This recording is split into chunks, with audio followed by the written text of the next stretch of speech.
Santos Soares.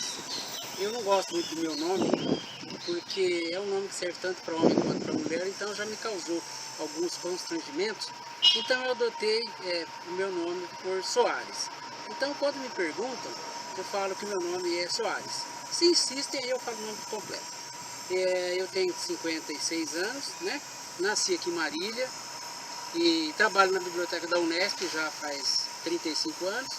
E o que me marcou assim, bastante aqui em Marília foi a minha infância. É uma coisa que certamente marca a de todo mundo, né? Ou negativamente ou positivamente.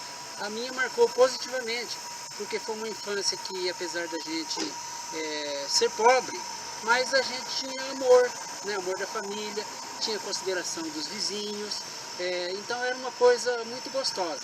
E dentro disso, o que me marcou na minha infância, como a maioria do pessoal daquela época, as peladas que a gente fazia, né? A gente ia jogar bola nas fazendas, ia jogar bola nos campinhos que tinha nos arrebaldes, né, da cidade, aqui perto do cemitério mesmo, né, que é perto da Unesp. A gente vinha jogar bola aqui, a gente ia nos 4 cantos da cidade, e isso foi uma coisa que marcou bastante.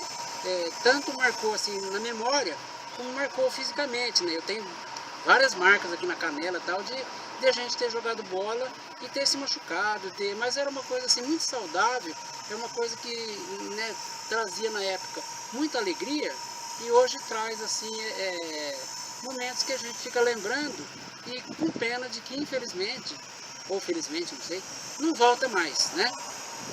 Infelizmente porque era muito gostoso, mas felizmente porque era muito gostoso, e infelizmente porque a gente teria que passar outras coisas que não foram boas, que a memória que a gente tem não é legal. Mas a gente não está aqui falar de coisa ruim, né? Falar de coisa boa. Então o que me marcou muito aqui em Marília, a minha infância, foi a questão do esporte, principalmente o futebol.